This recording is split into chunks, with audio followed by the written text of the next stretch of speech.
பிறகு ஏன் எனக்கு மட்டும் இப்படியெல்லாம் இவ்வளவு துன்பம் ஏற்படுகின்றது என்று பலர் நினைக்க நாம் பார்த்திருப்போம். நானே பல நேரங்களிலே அப்படி நினைத்திருக்கின்றேன்.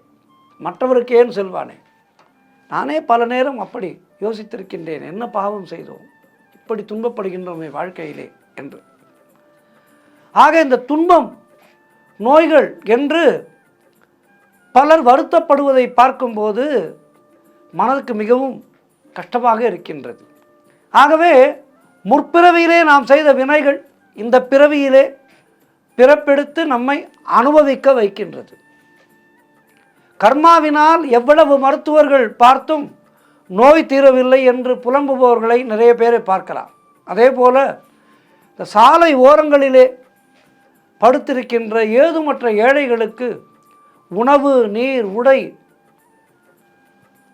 செருப்பு, குடை, பாதரி, அதாவது இவற்றையெல்லாம் வாங்கி கொடுத்தால் நம்முடைய கர்மாவானது குறையும்.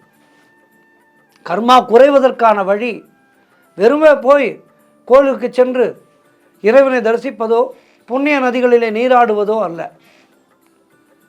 இது போன்ற வறியவர்களுக்கு ஏதேனும் நம்மால் முடிந்தவற்றை வாங்கி கொடுக்க வேண்டும்.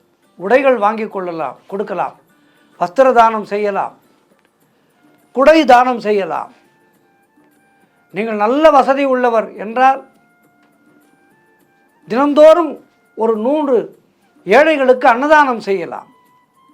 ஆனால் தர்மம் செய்வது நமக்கு மட்டும்தான் தெரிய வேண்டும். மற்றவர்கள் மெச்ச வேண்டும் என்பதற்காக அதனை ஃபோட்டோ எடுத்து செல்போனிலே, ஃபேஸ்புக்கிலும் இன்ஸ்டாகிராமிலும் பதிவு செய்வது என்பது நம்முடைய கர்மாவை அதிகரிக்கும்.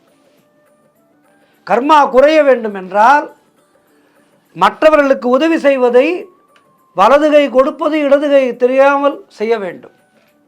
மனதார நம்மால் முடிந்த உதவிகளை பிறருக்கு செய்யும்போது நம்முடைய பூர்வ ஜென்ம கர்மா என்பது நிச்சயமாக குறைந்து நமக்கு நல்லது நடக்கும்.